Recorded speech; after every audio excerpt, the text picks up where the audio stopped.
盘点不是御三家却替代了御三家的9只宝可梦。1. 皮卡丘。众所周知，小智因为睡懒觉没能赶上领取御三家的环节，但弹幕博士还是为他早准备好了皮卡丘，而这一切似乎就是命中注定的事情。毕竟在后来，弹幕博士经历了史拉比穿越来到了现实，而且在当时就已经得知小智第一只将会是皮卡丘，所以几十年后给小智的自然也必须是皮卡丘了。可不得不说，小智的皮卡丘要比一般的御三家要强上太多，加上吊打过准神和神兽，所以也被封神。可有这么强的实力，皮卡丘却经常发挥不稳定，常常输给了那些远不如他的宝可梦。接着在下场后，他又能生龙活虎地站起来加油，是个实打实的演技派。总结来说，御三家常有，但皮神就仅此一只了。2. 宝石海星。小霞是滑卵道馆的馆主，也是水系宝可梦专家，因为这层身份就注定了他的宝可梦主要还是以水系为主。但在无印篇的时候，水系御三家就只有杰尼龟和小巨鳄，而此前杰尼龟已经被小智收服。不凑巧的是，在争夺小巨鳄的时候，他也败给了小智。但话又说回来，既然小霞的第一只宝可梦不是御三家，那就只能是最先出场的角金鱼和出场频率极高的海星星了。不过我更倾向是道馆里留守，而且早就已经从海星星进化了的宝石海星，毕竟只有它能在等级和时间上符合小霞道馆主的身份，加上后来很多道馆主都有最终进化和没进化前的形态，就更加能够确认了。3. 大岩蛇。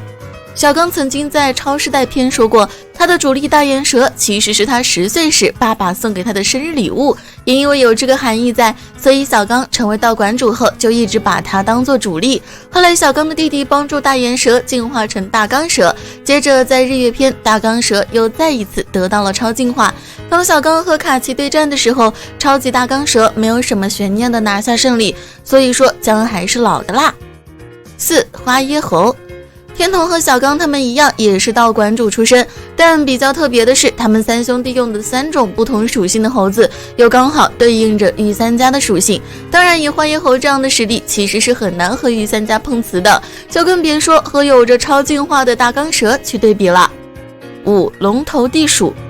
提到爱丽丝，就总会想到以前经常躲在她头发里的牙牙，而牙牙也因为不进球的缘故，出场率是非常的高。然后再加上牙牙在旅途进化成双斧战龙后，硬刚超级烈耀路杀的神勇，让不少人以为这即是他的王牌，也是他最初的宝可梦。但实际上，牙牙只是龙之香婆婆送给他的礼物，是他第2只获得的宝可梦，而在之前他就已经有了罗丁地鼠。后来在某次龙之香的庆典上，他也进化成了龙头地鼠，但是在被夏卡打败后，龙头地鼠直接自闭。等到振作第一次登场的时候也都是这样，不过等到他和爱丽丝沟通后，也就重新接纳了爱丽丝。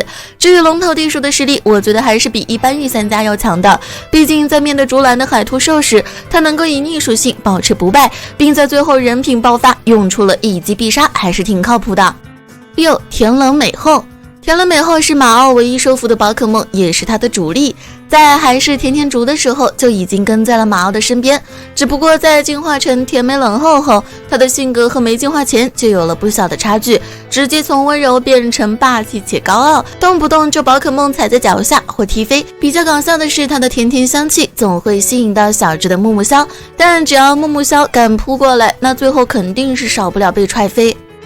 7. 白滚滚阿罗拉九尾。莉莉艾因为小时候被事务伊德袭击过，所以到了长大都非常害怕宝可梦。为了让她摆脱这个问题，马奥就建议莉莉艾可以从照顾蛋开始。可尽管如此，莉莉艾还是不敢碰这颗蛋，直到面临蛋被偷走的危机时，莉莉艾这才克服了怕蛋的恐惧。没过多久后，蛋孵出了阿罗拉6尾，但同样是面临危机的时候，莉莉艾这才接受了它。等到后来，莉莉艾还用它参加了马纳罗大会，虽然后面输给了格拉吉欧，但这比起以前来说是真的进步很多了。8. 月亮一步。